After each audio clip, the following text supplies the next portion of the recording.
প্রিয় দর্শক, আপনাদের সবাইকে স্বাগত জানাচ্ছি এনটিভির প্রতিদিনের আয়োজন স্বাস্থ্য প্রতিদিন অনুষ্ঠানে।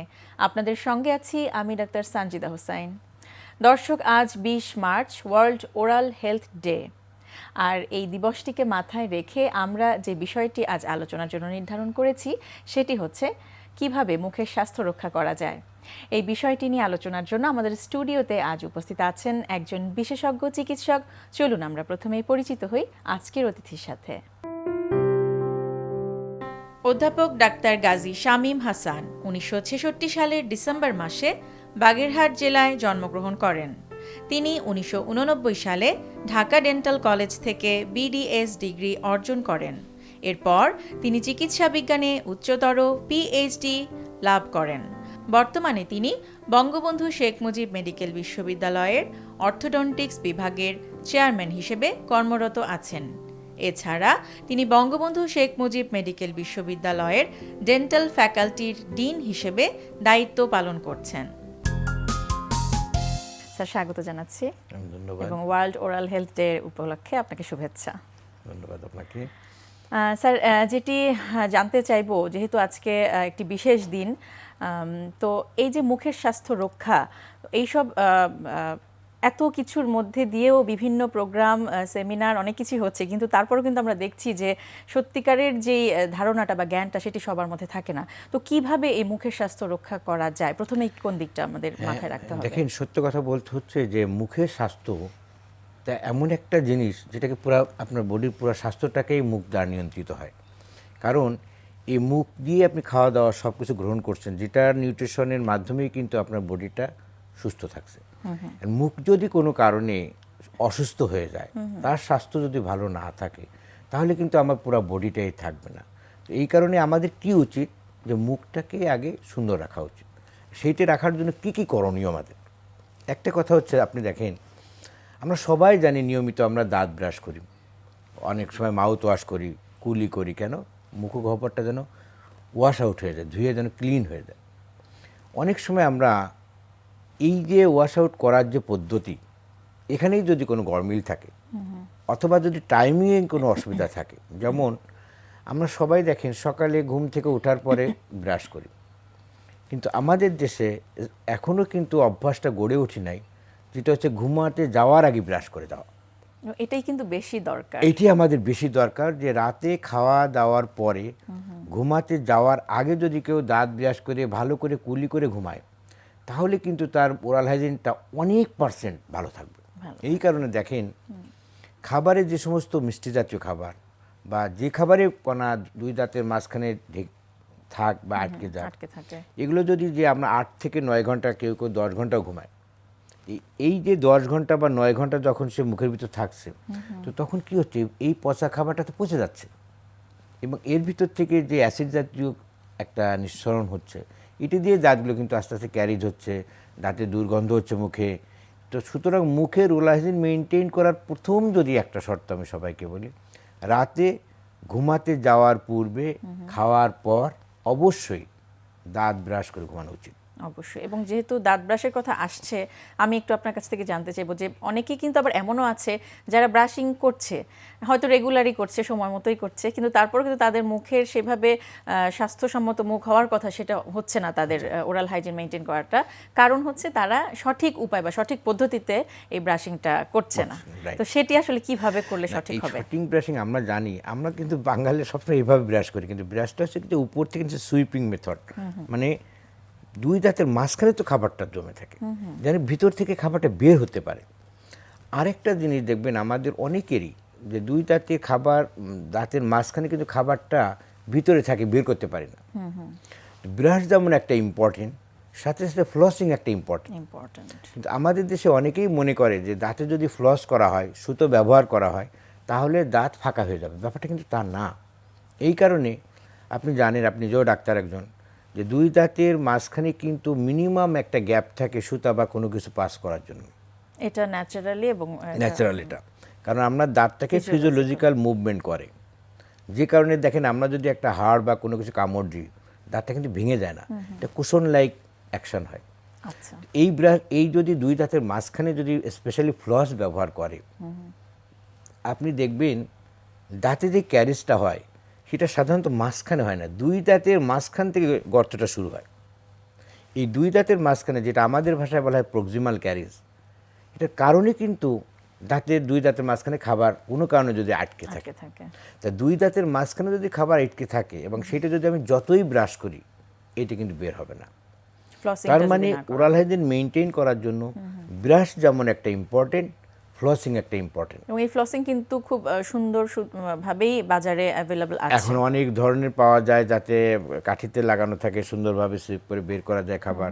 তো আমাদের এই জিনিসটা আমি আজকে ওরাল হেলথ ডেতে বলতে চাই সবাইকে, আমরা সবসময় শুধু ব্রাশের কথা বলি, কিন্তু ফ্লসিং এর কথাটা আমরা খুবই কম বলা হয়। কিন্তু ফ্লসিংটা কিন্তু আরো বেশি জরুরি, যতটাই জরুরি হচ্ছে ব্রাশিং, সাথে সাথে এটিও জরুরি। এটা অনেকটাই জরুরি, কারণ দুই দাঁতে খাবার আপনি কোনোভাবে বের করতে পারেন। দ্বিতীয় একটা কথা হচ্ছে, আমরা কিন্তু গার্গেল করি না অনেক সময়। মুখটা যদি গার্গেল করি তাতে হয় কি, মুখের ভিতরে যে লালা বা জমে থাকে এগুলো তো ওয়াশ আউট আসা দরকার। অনেকে আপনি বলেন, খেয়াল করেন, জিভটা যদি ওয়াশ না হয় তাহলে মুখের যে দুর্গন্ধটা, এটা দাঁতে দিয়ে তো আর দুর্গন্ধ হওয়া আসলে সম্ভব না। দুর্গন্ধটা হয় আইদার এই মুখের ভিতরে, জিভের নিচে বা সাইডে যদি কোনো কারণ ময়লা জমে থাকে, এগুলো যদি ওয়াশ আউট হয়ে না যায় তাহলে দুর্গন্ধটা হয়। তো এটা কিন্তু ব্রাশ বা ফ্লসেই যে শুধু যাবে তা না, বেশি করে কুলি করতে হবে এবং সাথে সাথে গার্গেল যদি করি আমরা, তাহলে এইটা থেকে কিছুই না থাক, যদি একটু আমরা লবণ গরম পানি দিয়েও কুলি করি, তাহলে কিন্তু অনেকভাবে আমরা সুস্থ থাকতে পারি। এবং সেটি কিন্তু খুব সহজেই আমরা করতে পারি, লবণ গরম পানি দিয়ে, জাস্ট একটু সময়টা দিতে হবে আমাদেরকে। একটু জানতে চাইবো যে এই যে মুখের বা দাঁতের স্বাস্থ্য রক্ষা, সেটিকে আসলে মাথায় রাখতে হলে একেবারে জন্মের পর থেকেই কিন্তু এই বিষয়টা মাথায় রাখতে হয়। আসলে এই জিনিসটা অবশ্যই বাবা মায়েদের দায়িত্ব। সাধারণত কোন কোন বিষয়গুলো আসলে মাথায় রাখতে হবে যাতে করে শিশুকাল থেকেই তার দাঁতটা বা মুখের অবস্থা বা এনভায়রনমেন্টটা যাতে ভালো থাকে? আপনি একটা সুন্দর কথা বলছেন, কারণ বাচ্চার যে আমাদের 20টা দুধের দাঁত আসে, আমরা অনেক সময় আমাদের মা বাবা বা আমরা যারা গার্জিয়ান মনে করি এই দাঁত তো পড়ে যাবে। এই জন্য অনেক সময় দেখবেন আমার মায়েরা যারা আছে তারা সুগার জাতীয় খাবার, স্পেশালি জুস, দুধ, এগুলো মুখে দিয়ে ফিটার দিয়ে খেয়ে ঘুম পাড়ায় দেয়, সেভাবেই ঘুমিয়ে থাকছে বাচ্চা। সেক্ষেত্রে কিন্তু এখন অনেক বাচ্চারাই বলে আমার বাচ্চার দাঁত খুব খারাপ, কালো কালো হয়ে ভেঙে গেছে। আসলে কিন্তু এর কারণই হচ্ছে কি এই ধরনের খাবার বিহেভিয়ার এবং খাবারের পরে পরিষ্কার না করা।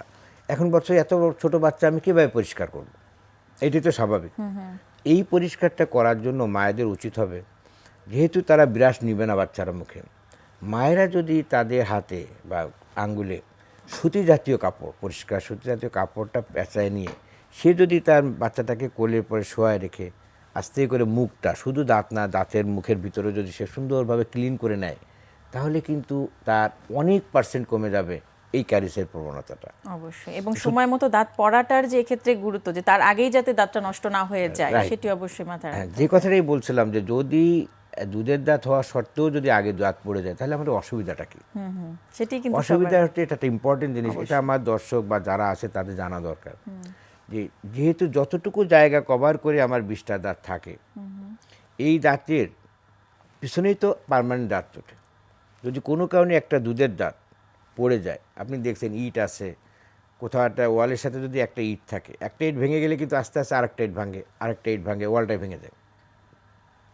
এবং ম্যাল অ্যালাইন্ড টুথটা যে অ্যালাইনমেন্টটা, সেটি কিন্তু এইটাই আমি আসার চেষ্টা করছি। যদি এখন কোনো কারণে একটা দুধের দাঁত এরকম পড়ে যায়, তাহলে কি হয়, পার্মানেন্ট যে দাঁতটা উঠবে সে তো ওই জায়গাটা, পিছনের যে জায়গা, এটাকে সামনে চলে আসবে, তখন পিছনের দাঁতটা একটু সামনে উঠবে।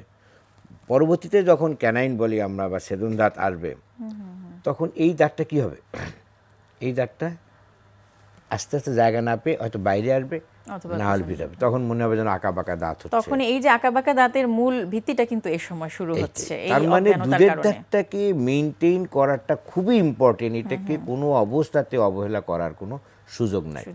বেজ যদি ঠিক না থাকে, একটা বিল্ডিংয়ের যদি ফাউন্ডেশন ঠিক না থাকে, তাহলে বিল্ডিং উপরে যতই চাকচিক্য করুক, একটু ঝড় আসলে এটা নড়বড় হয়ে যাবে।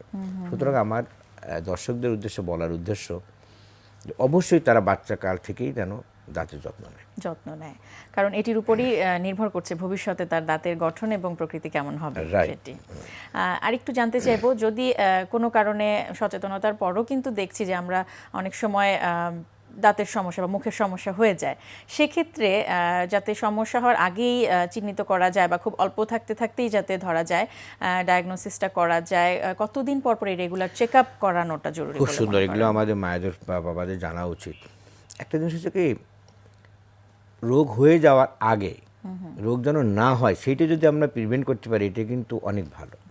তো প্রিভেন্ট করতে হলে বাচ্চাদের দাঁত, বিশেষ করে দুধের দাঁত যখনই হোক, আমাদের হয় কি স্কুলে যখন যাওয়া শুরু করে বাচ্চারা, এখন তো আবার 2-2.5 বছরেই বাচ্চা স্কুলে দিতে হয়, চলে যাচ্ছে। অ্যাটলিস্ট 3-4 বছর যখন বয়স হয় বা এই সময়টা থেকে যদি প্রতি বছর একটা বার করে নিকটতম ডেন্টিস্ট যে আছে ভালো, তাকে দিয়ে যদি অবশ্যই এই দাঁতগুলোকে চেক আপ করে নেয়। বাচ্চাদের সাধারণত 2 দাঁতের মাঝখানে খাবার থাকে না, কারণ বাচ্চাদের, ছোট বাচ্চাদের ফাঁকা ফাঁকা থাকে। তারপরেও যদি অনেক সময় থাকে, তাহলে যদি আমরা কোনো জায়গায় টেস্ট করি যে একটু ক্যালিস তৈরি হচ্ছে, কারণ আপনি জানেন সবচেয়ে কঠিন কাজ হচ্ছে কি বাচ্চাদের দাঁত কোনো রকম ডাক্তারের জন্য ফিলিং করা বা কিছু করা, কোনো কাজ করা, কারণ সে তো কোঅপারেট করবে না, সে নড়াচড়া করবে, সে বসতে চাবে না, সে কাঁদবে। সেজন্য ওই অবস্থায় যাওয়ার আগেই আমাদের প্রিভেনশনটা করে নেওয়াটা সবচেয়ে বুদ্ধিমানের কাজ, এবং প্রয়োজনে ছোটখাটো ফিলিং যদি করে নেয়, তাহলে আর রুট ক্যানেল বা বড় পড়ে সেটি বড়দের ক্ষেত্রেও প্রযোজ্য। যত অবশ্যই, তাড়াতাড়ি অবশ্যই। রোগ ডায়াগনোসিস করা যায় বা ধরা যায়, ততই ডাক্তার এবং রোগী দুজনের জন্য দুজনের মঙ্গল। জি স্যার চমৎকারভাবে বললেন, অনেক অনেক ধন্যবাদ আপনাকে। আপনাদেরকেও ধন্যবাদ এই অনুষ্ঠানে এইভাবে কথা বলার সুযোগ দেওয়ার জন্য। প্রিয় দর্শক, আমরা শুনছিলাম ওয়ার্ল্ড ওরাল হেলথ ডে উপলক্ষে কিভাবে মুখের এবং দাঁতের স্বাস্থ্য রক্ষা করা যায় সেই বিষয়টি নিয়ে বেশ কিছু গুরুত্বপূর্ণ পরামর্শ এবং তথ্য আমাদের আজকের অতিথির কাছ থেকে। আশা করছি উপকৃত হয়েছেন আপনারা। আজকে থেকে আমরা হাতের একটা করাবো, মুভমেন্ট করবো। সেই মুভমেন্টটা আসলে করতে আমরা 3টা দেখাবো, সিকোয়েন্স দেখাবো। তো আজকে দেখাবো হচ্ছে ফার্স্ট সিকোয়েন্স। এই প্রত্যেকটা সিকোয়েন্সে আপনার সুপার সেটের মাধ্যমে হাতের এটা করতে হবে, মুভমেন্টগুলো করতে হবে। এই সিকোয়েন্সটা খেয়াল রাখবেন যে যারা অনেক দিন ধরে ওয়েট ট্রেনিংয়ের সাথে ইনভলভ আছেন, বিভিন্ন হাতে বিভিন্ন রকম আপনারা মুভমেন্ট করেছেন, করার পরেও একটা সময় গিয়ে আর ইমপ্রুভমেন্ট হচ্ছে না, তারাই এই এটা করবেন। যে একদম ইনিশিয়ালি যদি এটা করতে চান, তাহলে খুব একটা আপনাদের ইমপ্রুভমেন্ট হবে না, বরং দেখা যাবে জয়েন্টসে গিয়ে পেইন হবে এবং মাসেলটা বাড়ার চেয়ে আরও দেখা যাবে যে কমে যাবে। যারা দেখা যায় যে হাতের ইমপ্রুভমেন্ট হওয়ার পরও একটা জায়গায় স্ট্যাগনেট হয়ে গেছে, আর বাড়ছে না, অথবা নর্মাল যে প্রোগ্রামগুলোতে আছে সেই প্রোগ্রামে খুব একটা রেসপন্স করছে না, তারা যদি এই সুপার সেট 3টা যদি অ্যাডাপ্ট করেন আপনাদের প্রোগ্রামে, তাহলে দেখবেন যে অ্যাটলিস্ট উইদিন 30 ডেজে আপনার হাতের অন্যরকম একটা চেঞ্জ হয়ে যাবে। আরেকটা রিজন হচ্ছে, যাদের অনেকে দেখা যায় হাতে ম্যাসিভনেস আছে কিন্তু ওই পরিমাণ কাটস নেই অথবা ওই পরিমাণ ভাস্কুলারিটি নেই, তারা যদি এইটা প্রোগ্রামটা ইনভলভ করেন, তাহলে দেখবেন যে কাটস এবং ভাস্কুলারিটি খুব তাড়াতাড়ি করে হয়ে আসবে, চলে আসবে। এখন দেখুন যে ফার্স্ট সুপার সেটটা আমরা কীভাবে মারব। ওকে, প্রথমে আমরা চলে যাব কেবলসের কাছে, কেবলসের নিব, হেল্প নেব, কারণ যেহেতু আমরা বলেছিলাম এটা শুধু কাটস এবং ভাস্কুলারিটির জন্য, এই জন্য কেবলসের হেল্প প্রথমে আমরা নেব। এই জন্য প্রথমে আমরা মারবো বাইসেপ কার্ল। ওকে, গো। ইয়েস, এর আগেও আমরা এটা করেছিলাম, দেখিয়েছিলাম যে কেবল কার্ল। তবে এখানে একটা পার্থক্য যে জিনিসটা হবে, এটাতে আমরা যেহেতু আমরা সুপার সেট মাধ্যমে মারবো, ওয়েটটা একটু কম নেবেন, এমনভাবে কম নেবেন যাতে আপনি 25টা মারতে পারেন, 25 বলছি এই কারণ আপনি কিন্তু অলরেডি ইয়েতে আছেন, প্রোগ্রামে আছেন, আপনি আগে মাসলটা করেছেন, বিল করেছেন, এখন শুধুমাত্র এক্সট্রা কিছুই দিব, প্রেশার দিব, যে কারণে আপনার ভিজিবিলিটিটা চেঞ্জ হবে। ওকে, যখন এক্সারসাইজটা শেষ হয়ে যাবে, 25টা যখন হয়ে যাবে, okay, then we go for the tricep. এই কেবলসটাকে আপনি আস্তে করে উপর দিকে করে ফেলবেন, তুলে ফেলবেন। ইয়েস, এখন ট্রাইসেপের জন্য আমরা যেটা বলেছিলাম কেবল প্রেস ডাউন, এই মুভমেন্টটা আমরা করবো। ইয়েস, সেম মুভমেন্ট, যখন বলে ওয়েটটা আপনি কমিয়ে নেবেন যাতে আপনি 25 বার মারতে পারেন। তো এইভাবে নিচে 25 বাইসেপের জন্য এবং উপর থেকে কেবলসটা লাগিয়ে যখন আপনি ট্রাইসেপে 25টা মারবেন, এটা হচ্ছে 1 সেট। এইভাবে 5 সেট মারবেন। এই 5 সেট যদি মারেন, তখনই আপনার সুপার সেট নাম্বার 1-এর একটা এইটা আপনার হলো শেষ হবে। এক্সারসাইজটা ম্যাক্সিমাম যেটা হবে আপনার শেপিং এবং ভাস্কুলারিটি বাড়বে, এবং যেহেতু আপনি সুপার সেটের মাধ্যমে করছেন, আপনার কোনো মাসেলই কিন্তু কমপ্লিটলি রেস্টটা পাবে না, সুতরাং রিকভার করার আগেই আপনি হিট করছেন, যে কারণে আপনার পাম্পিংটা বেশি হবে। এবং নেক্সট দিন আমরা করবো, দেখাবো কীভাবে আরেকটা প্রোগ্রাম এর সাথে আমরা অ্যাডাপ্ট করব। প্রিয় দর্শক, হঠাৎ করে আপনার শরীরের কোনো অংশ কেটে যেতে পারে। একজন চিকিৎসকের কাছে যাবার আগে প্রাথমিকভাবে কী করণীয়, চলুন শুনে নেওয়া যাক। হঠাৎ কাটাছেঁড়ায় আতঙ্কিত হওয়ার কিছু নেই। আমাদেরকে প্রথমে লক্ষ্য করতে হবে রক্তপাতটি কি বেশি হচ্ছে নাকি কম। যদি কম হয় সেক্ষেত্রে আমরা যদি একটু চাপ দিয়ে ধরি, সেটা হতে পারে বৃদ্ধাঙ্গুলি দিয়ে বা তুলা বা পরিষ্কার কাপড় দিয়ে, সেক্ষেত্রে রক্তপাত বন্ধ হয়ে যেতে পারে।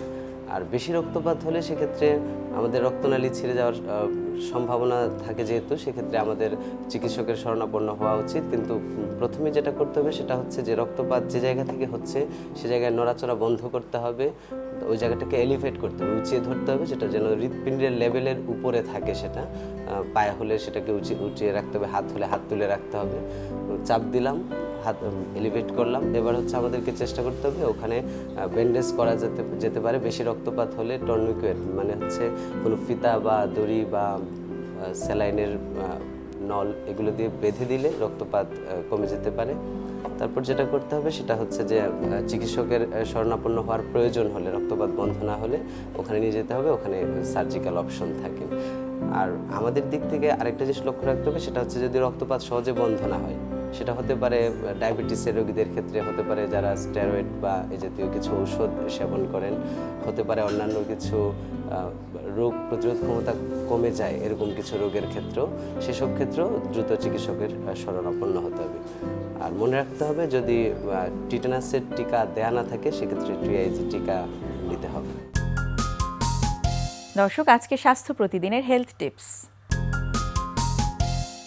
রাস্তায় ধুলার চেয়ে ঘরের ধুলা অ্যাজমা রোগীর জন্য বেশি ক্ষতিকর, তাই অ্যাজমা প্রতিরোধে আপনার ঘর ধুলামুক্ত রাখুন। প্রিয় দর্শক, স্বাস্থ্য প্রতিদিন সম্পর্কে আপনাদের যদি কিছু জানার থাকে কিংবা কোনো পরামর্শ যদি আমাদের দেবার থাকে, জানাতে পারেন এই ঠিকানায়। প্রযোজক স্বাস্থ্য প্রতিদিন, NTV BSCC ভবন 7 তলা, 102 কাজী নজরুল ইসলাম এভিনিউ, কারণ বাজার, ঢাকা 1215।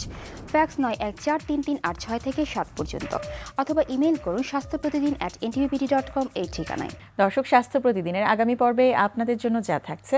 সোরিয়াসিসটি আসলে কি? আসলে মূলত চর্মরোগ, দেখতে কিছুটা উঁচু এবং লালচে, সাথে খুশকি বা চামড়া যে মরা যে অংশ থাকে সেটা ওটার উপরিভাগে থাকে। এটা যে কোনো আকারে হতে পারে, ছোট আকার থেকে বড় আকার হতে পারে, নির্দিষ্ট জায়গায় হয়ে থাকে এবং সব জায়গায় প্রায়ই দেখা যায় যে সব জায়গায় হতে পারে। মাথায় বলেন, ত্বকে বলেন, যে কোনো জায়গায়, ত্বকে এমনকি নখেও পর্যন্ত হয়। আচ্ছা, তাই মূল কথা, সোরিয়াসিস হচ্ছে একটা ক্রনিক অসুখ, দীর্ঘমেয়াদী অসুখ, যার হয় সারা জীবনই এই রোগে ভুগতে হয়। কম বেশি, কোনো সময় বেশি হয়, কোনো সময় নিয়ন্ত্রণে থাকে, কোনো সময় একেবারেই ভালো থাকে। তবে এই রোগটা সবসময় দীর্ঘমেয়াদী হয়ে থাকে, একবার হলে সেটি থাকে, কম আর বেশি।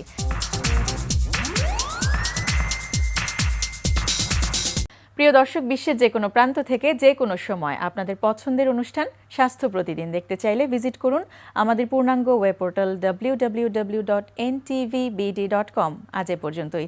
সবাই ভালো থাকুন, সুস্থ থাকুন। আগামীকাল আবারও দেখা হবে ঠিক একই সময় NTV পর্দায়।